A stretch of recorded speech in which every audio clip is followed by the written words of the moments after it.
Welcome दोस्तों, आप सभी का स्वागत है हमारे अपने चैनल पर। मैं आज एक्सप्लेन करने वाला हूँ द सिग्नेचर मूवी को। मूवी बहुत ज़्यादा इमोशनल है। अभी बिना टाइम वेस्ट करके स्टोरी एक्सप्लेन करने लगती हूँ। तो स्टार्टिंग में मधु अरविंद यूरोप टूर पर जा रहे थे। ये अपनी रिटायरमेंट को एंजॉय कर रहे हैं। अभी बस मधु की लास्ट विश यही है कि ये घूमना जाना चाहती है। तो वह अभी इनकी पूरी फैमिली इनको एयरपोर्ट पर छोड़ने आती है। इनके बच्चे और उनके भी बच्चे सब बहुत खुश होते हैं।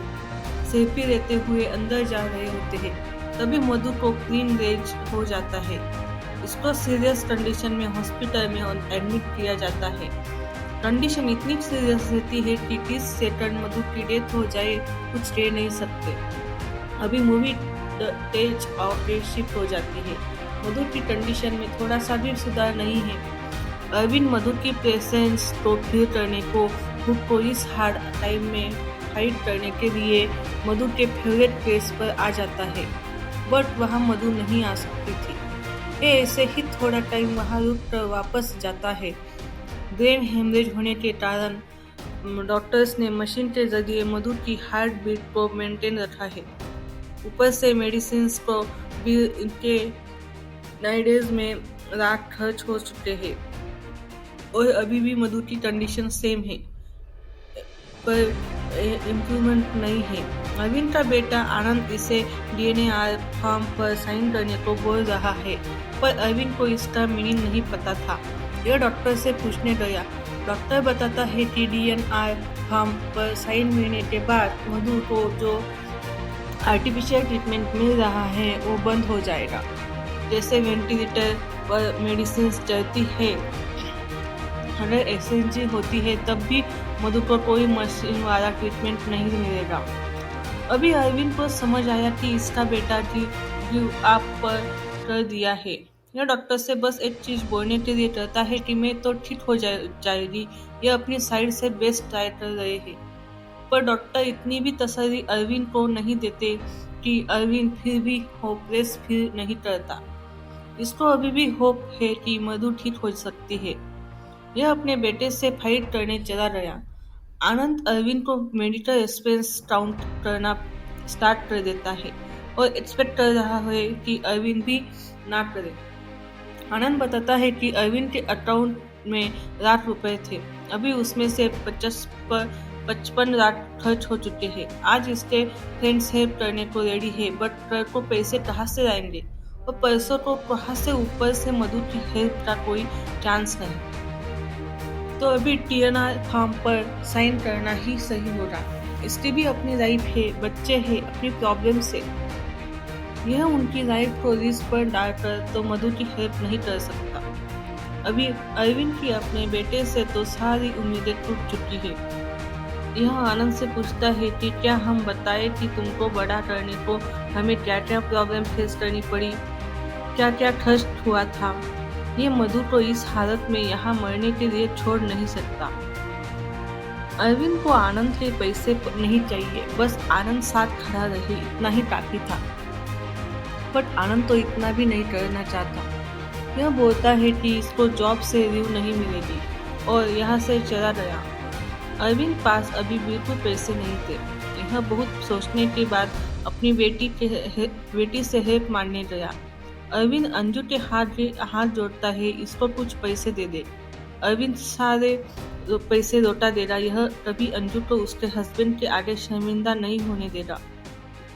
यह अपने हस्बैंड से पैसों के लिए बात करने चली गई, पर वो बंदा अभी न्यू यॉर्क खरीदा है, तो उसके पैसे वहाँ इन्वेस्ट हो गए। यह बहाना देकर हाथ खड़े कर देता है, पर अंजू को बोलता है कि इसने जो भी अभी तक अपनी डांस क्लासेस से कमाया होगा वो अपने फादर को दे सकती है। अंजू का पैशन था डांसिंग का। ये बच्चों को अपने शौक के लिए डांस सिखाती थी। कोई ऐसी डांस क्लास के लिए पैसे पे नहीं करता। इसने अपने हस्बैंड से झूठ बोला हुआ था कि गर्ल्स इसको पे करती है। यह भी अरविंद को अपनी जितनी भी सेविंग्स थी सारी दे दी और अपनी ज्वेलरी भी। इसके लिए अभी इसकी मॉम ज़्यादा इम्पोर्टेंट है। अरविंद को पैसे तो कम मिले, बट इस टाइम अरविंद के पास हर एक पैसे की कीमत बहुत ज्यादा थी। अभी अरविंद वो पैसे लेकर हॉस्पिटल आता है। यहाँ एक पेरेंट्स अपनी सारी कमाई लगाकर भी अपने बच्चे को जिंदा नहीं रख पा रहे हैं। इसका बच्चा कोमा में है।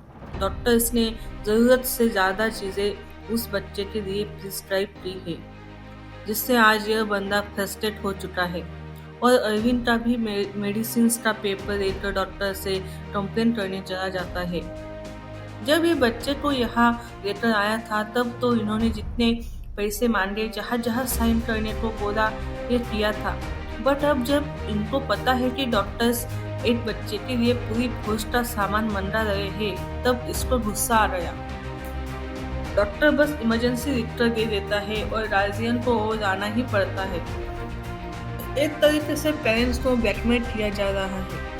अभी डॉक्टर बहाना दे रहा है, कभी कभी कोई गलती से लिख देता है, यह बात करेगा और इन्हें जो भी प्रॉब्लम है उसे कंप्लेंट बॉक्स में डाल देगा। बट कंप्लेंट बॉक्स भर चुका है, इसमें डालने का कोई फायदा नहीं है। फिर डॉक्टर बंदे को अपने कैबिनेट में बुलाते हैं और यही बच्चे को लेकर कहीं और चले जाओ ऐसा बोलता है।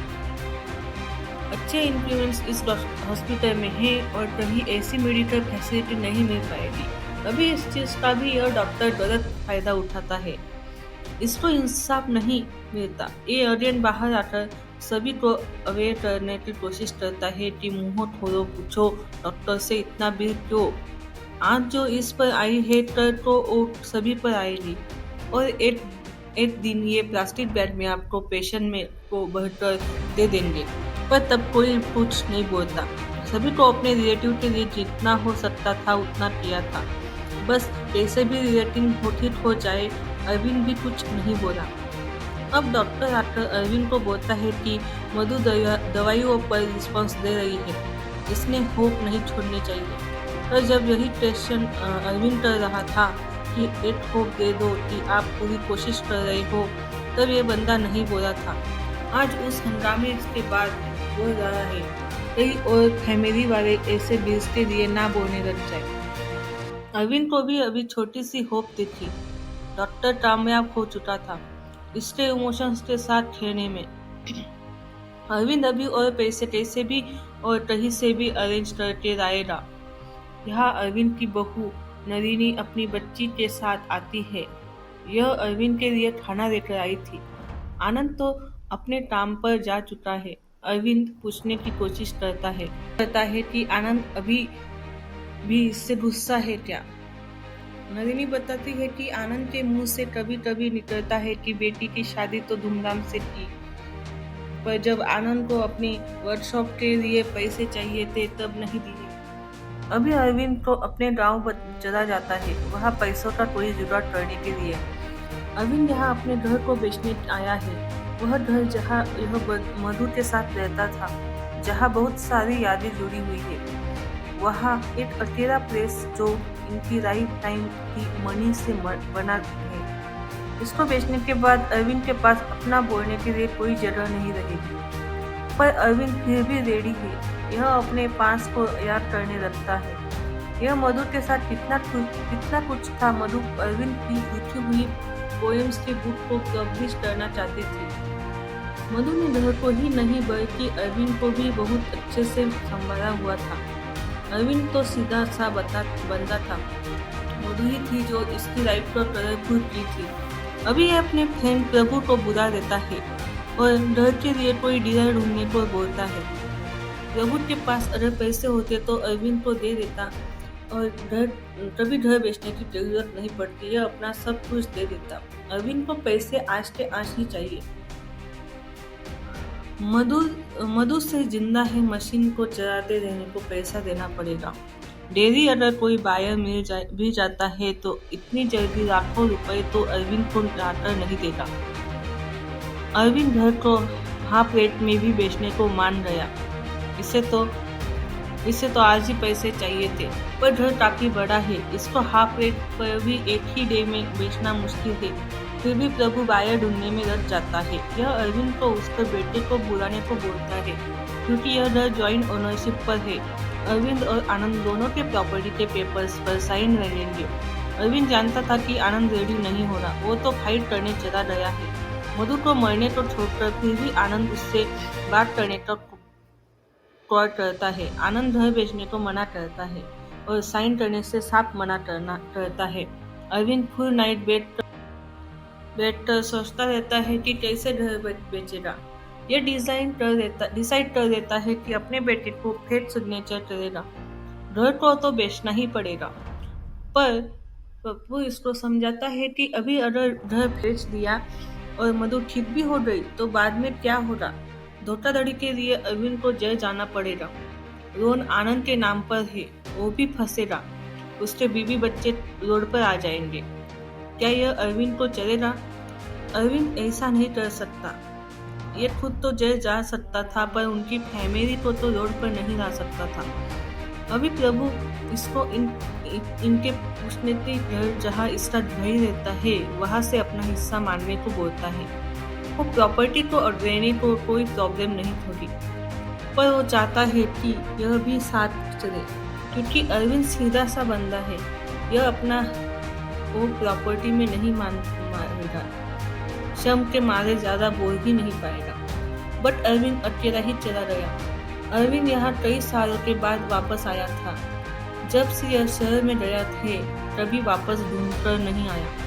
आज इसको अपना ही पुश्तैनी घर ढूंढने में टाइम लग गया। फिर जब घर मिला तो बस 2 रूम्स का छोटा सा घर था। यहाँ की सारी जमीन रोड वाइडिंग में चली गई है। अरविंद का भाई बहाना देता है कि यह केस हार गया था। अभी बस यही छोटा सा घर है, इसमें अरविंद को क्या हिस्सा चाहिए, पर अरविंद को तो अभी जो भी मिल जाए वही काफी होगा। यह मधु की कंडीशन के बारे में सब बता देता है।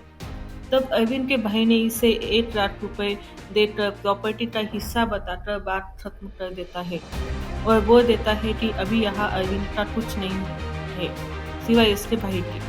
अरविंद के भाई ने इसे 1 लाख देकर अपनी प्रॉपर्टी का हिस्सा बताकर बात खत्म कर दी और बोल दिया कि अभी यहाँ अरविंद का कुछ भी नहीं है सिवाय इसके भाई के। अरविंद यहाँ से पुश्तैनी जमीन के अपने हिस्से का बस 1 लाख रुपए देकर वापस चला जाता है। प्रभु सही था कि अरविंद सीधा बंदा है, ज्यादा नहीं मान पाएगा। वैसे यही एक आखिरी रास्ता बचा था। यहाँ से भी ज्यादा नहीं मिल पाया, पर वो तो यहाँ जाकर भी उपाय नहीं करना चाहता था अरविंद के हक के लिए। बट अरविंद वहाँ की हालत देखकर आया था। यह जानता था कि वहाँ से ज्यादा कुछ नहीं मिल पाएगा। अभी प्रभु अरविंद को एक और रास्ता बताता है कि कुछ डेज पहले एक हार्ट पेशेंट बच्चे को सर्जरी के लिए पैसे चाहिए थे। पेरेंट्स न्यूज़पेपर वालों के पास गए और न्यूज़ में डोनेशन के लिए आर्टिकल लिखा। कुछ ही डेज में लोगों ने इतना डोनेट किया कि बच्चे की सर्जरी हो गई। तो ये लोग भी न्यूज़पेपर वालों के पास जा सकते हैं हेल्प के लिए। अरविंद तभी वही चला गया, बट ये लोग बोलते हैं कि बच्चे का आगे पूरा फ्यूचर पड़ा था, वो आगे सोसाइटी के काम आएगा। मधु की तो एज है और उनके लिए पैसे देकर क्या करोगे? क्या पहले कभी मधु ने सोसाइटी के लिए कुछ किया है लाइफ में? बट मधु एक हाउसवाइफ थी, कोई सोशल वर्कर नहीं। मतलब यहाँ से तभी हेल्प मिल पाएगी अगर मधु की एज कम होती है या फिर उसने सोसाइटी के लिए कोई काम किया होता है। अभी मधु बूढ़ी हो गई है तो इन लोगों के अकॉर्डिंग उनके लिए पैसे कलेक्ट करने की ज़रूरत नहीं है। अरविंद अभी यही भीख मांगता है कि अगर उस बच्चे के लिए जमा किए हुए पैसों में कुछ बचा हो तो वही दे दो। बट वो भी अरविंद को नहीं मिल पाता, वो तो इन न्यूज़पेपर वालों ने खुद खा लिए होते। ये लोग अरविंद को एक आइडिया देते हैं कि अगर मधु ने लाइफ इंश्योरेंस या कोई मेडिकल पॉलिसी ली हुई हो तो यह लोग उसमें हेल्प कर सकते हैं। अरविंद ने कभी इन चीज़ों पर ध्यान नहीं दिया था। शायद मधु ने कुछ किया हुआ हो तो यह प्रभु को कॉल करके इसके गाँव वाले घर भेजकर ऐसा कोई पेपर ढूंढने को बोलता है कि इधर हॉस्पिटल में नलिनी को रुके हुए काफी टाइम हो गया था। इसको अपना भी घर और बच्चे देखने थे, तो आज यह वापस चली गई। कुछ दिन बाद आनंद मिलने आएगा। पर क्या फायदा उठाना का। फिर प्रभु यहाँ मेडिकल पॉलिसी के पेपर लेकर आ गया। यह पॉलिसी 2 लाख की है। यह इस पॉलिसी से पैसे निकलवा सकते हैं। आज प्रभु भी आनंद के साथ चलता है, बट वह पता चलता है कि ये पैसे अभी अरविंद को नहीं मिल सकेंगे जब तक कि प्रभु मधु की डेथ नहीं हो जाती। ये पैसे मधु की डेथ होने के बाद बस अरविंद को मिलेंगे। तब अरविंद क्या करेगा इनका? इसको तो पैसों की जरूरत अभी है। अरविंद पॉलिसी को इस एम्प्लॉय के नाम करने को भी रेडी हो गया था। बस ये कुछ पैसे अरविंद को अभी दिला दे। बट पॉलिसी में ऐसा कुछ नहीं हो सकता था।